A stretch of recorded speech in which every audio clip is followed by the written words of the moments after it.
जी।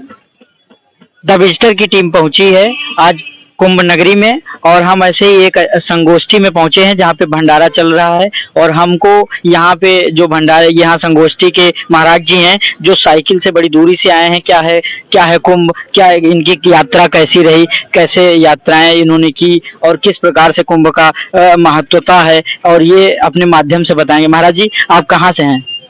जय सिया राम। दास आया है इस समय हिमाचल प्रदेश पंजाब से साइकिल यात्रा करते हुए। हम त्रिवेणी पेड़ लगा रहे हैं, बरगद पीपल पाकड़, हर डिस्ट्रिक्ट में भारत के हर जिलों में पेड़ लगाने का प्रयास है लोगों की जन चेतना के लिए। बाकी कुंभ महाक्षेत्र के परिक्षेत्र में इस समय जो है अपना 2-4 दिन हुआ आगमन किए हुए। आप सभी इस समय हमारे ये जो खालसा का इस शिविर का नाम है देवरावा बाबा अखंड ज्योति। ये अन्य क्षेत्र के लिए बड़ा प्रसिद्ध है, और आप जो इसमें देखेंगे इस समय अन्य क्षेत्र का समय चल ही रहा है, तो इस क्षेत्र का सबसे बड़ा अन्न क्षेत्र आप देख रहे होंगे, क्योंकि यहाँ पे 11 नवंबर से 11 मार्च तक का अन्न क्षेत्र चलता है। जब तक यहाँ अस्थायी रूप से लोग आते नहीं हैं, तब तक यहाँ शुरुआत यहाँ हो चुकी होती है। जब मेला लगने लगता है, प्रतिवर्ष माघ मेला, कुंभ मेला, अर्ध कुंभ मेला यहाँ हमेशा हर वर्ष जो है प्रयागराज में होता है।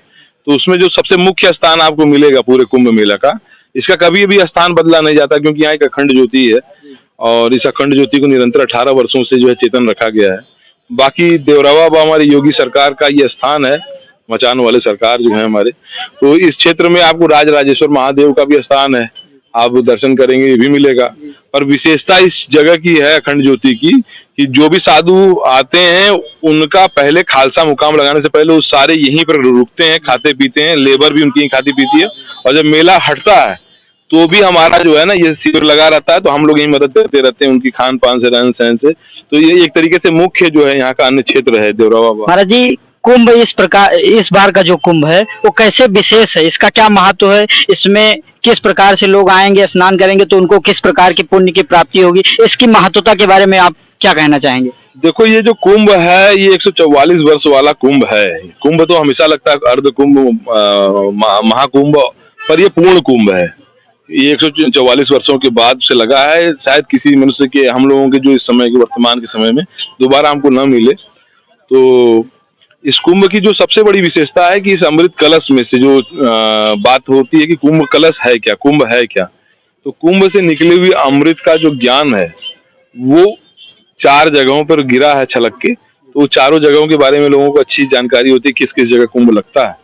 पर इसका जो प्रयोजन है इस कुंभ आयोजन का, उसमें उस कलश से निकले हुए इस अमृत का जो ज्ञान गंगा का अमृत है, वो गंगा जमुना के साथ में यहाँ त्रिवेणी संगम जो क्षेत्र है उसमें सरस्वती जो हमारी गुप्त है, ज्ञान सरस्वती जी से जोड़ा जाता है, तो यहाँ गुप्त रूप से जो है उनका दर्शन होता है। और यहाँ ज्ञान जो है बौद्धिक चेतना का, मानसिक हमारी जो जीवन शैली में हमारा मानसिक बौद्धिक चेतन स्तर कम हो गया हो, तो यहाँ आप उस स्नान के द्वारा जो ज्ञान गंगा है उसके द्वारा आप अपने आप को फिर से रिचार्ज कर सकते हैं।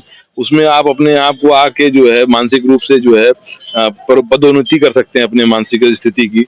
तो आप जब इस कुंभ में आए, इस कुंभ के विशेष अवसर पे यहाँ पधारें, तो पहले उन संतों और उन संगोष्ठियों में जाके, यहाँ हमारे यहाँ शास्त्रार्थी संगोष्ठी भी हो रही है, तो उस क्षेत्र में आपको जाके संत महापुरुषों से कुछ अपने मन में जो दुविधा है, कोई शंका ग्रसित कोई प्रश्न है, तो उसके भी निवेदन करें कि महाराज हमें इसके बारे में अवगत कराइए। ये ज्ञान गंगा जो है हमारी ऐसी ऊर्जावान बने, उसपे हमारा जो रिजर्वॉयर बना हुआ है टूट जाए और निरंतर गतिमान अविरल कोई ज्ञान प्रचार विचार यहाँ मिले हमें। तो ये इस कुंभ का सबसे पूर्ण जो शाब्दिक स्वरूप है। हम बहुत डिटेल में कहेंगे तो बहुत लंबी बात है। 14 रत्नों से निकला हुआ कालकूट से लेके एरावत से लेके जो है जो हमारा कौस्तुभ है, उसके पीछे पीछे की धारणाएं क्या है। अभी जब हम महाराज जी का सोचे साक्षात्कार लेते हैं तो महाराज जी ने कहा कि साइकिल इधर साइड में लाते हैं और हम आपको तब साक्षात्कार देंगे। तो महाराज जी इस साइकिल के बारे में क्या ख्याल है आपका? ये साइकिल ख्याल नहीं है, साइकिल जन चेतना यात्रा है। मैं कुंभ में इस बार 1500 किलोमीटर साइकिल चला के आया हूँ, और हर जिले में मैं त्रिवेणी पेड़ लगाता हूँ, बरगद पीपल पाकड़ और पंचवटी पेड़ लगाता हूँ। जिस समय हमारे प्राण वायु के लिए ना वो पेड़ बहुत जरूरी है। तो उसमें मैं नदियों को और जो जीव जंतुओं के पर्यावास हैं जो नष्ट हो रहे हैं, वो सिकुड़ते जा रहे हैं, तो उनके लिए जन जागृति कई वर्षों से कर रहा हूँ। और हिमाचल उत्तराखंड के कुछ क्षेत्रों में मैं निरंतर सेवा में रहता हूँ लोगों की जन जागृति में, क्योंकि साधु का स्वरूप ऐसा जीवन में लिया है कि उससे लोगों के कुछ परोपकार का, केवल अपने स्वार्थ से आगे बढ़ के कुछ परोपकार का जीवन जीने के लिए हम लोग इस गणवेश में आते हैं। वसुधैव कुटुंबकम का मंत्र लेते हैं तो पूरे विश्व को ऐसे जो है ना ज्ञान गंगा जो अपने पास जितना ही है उससे कुछ ना कुछ जो है अवगत जी करा जी, दें। पूरे विश्व का कल्याण हो। महाराज जी, अगर कोई श्रद्धालु आता है, कोई आपका शिष्य आता है, तो आपका ये कहाँ पे है, इसकी जगह क्या है, और यहाँ भंडारे का क्या मतलब व्यवस्था है, रहने का क्या इंतजाम है, इसके बारे में थोड़ा एक। ये जो सेक्टर 19 में है, अखंड ज्योति के नाम से जानने वाला क्षेत्र है, ये परमानेंट आपको हर मेले में, कोई भी माघ मेले का कोई भी आयोजन हो, अर्धकुंभ महाकुंभ, उसमें आपको ये सेक्टर 19 में, अभी इस समय इसका सेक्टर 19 है, पर प्रतिवर्ष हो सकता है कि सेक्टर बदल जाए, पर यह स्थान निरंतर यही रहता है। हमारे जो गुरु भाई हैं यहाँ रामदास जी, वो यहाँ के प्रधान महंत हैं और पूरे वर्ष भर यहाँ पे ये जो अखंड ज्योति है ये जलती रहती है। इसको नाव से भी, जब ये गंगा में जलमग्न हो जाता है क्षेत्र, तो नाव से आके उसकी सारी सेवा होती है अखंड ज्योति की। तो कभी भी आप इसके बारे में किसी से जानकारी लेंगे तो आपको ये शास्त्री ब्रिज के नीचे में ये क्षेत्र मिलेगा। ये मतलब विशेष आपको ये अन्य क्षेत्र है ये हमारा। जब साधु यहाँ आते हैं उनके लिए विशेष सत्र यहीं से शुरू हो जाते हैं। बाकी यहाँ शास्त्रार्थ की संगोष्ठी रखी गई है। अगर आप सभी के चैनल से अगर लोगों को ये संदेश मिले तो कोई भी जिज्ञासु मुमुक्षु इस तरह के हैं, वो इस शास्त्रार्थ में 1 महीने का 1 माह का ये जो है शास्त्रार्थ का संगोष्ठी की जा रही है। आप सभी का आमंत्रण करता हूं मैं इसमें, और सभी से निवेदन करता हूं कि धरती माता को माँ मान के जियो, गौ माता को माँ मान के जियो। ये संदेश मैं आप सभी के माध्यम से पहुंचाना चाहता हूं। आपको भी बहुत साधुवाद कि आप लोग जो है अच्छे संत महापुरुषों का ज्ञान विज्ञान समाज के दर्शन में ले जा रहे हैं।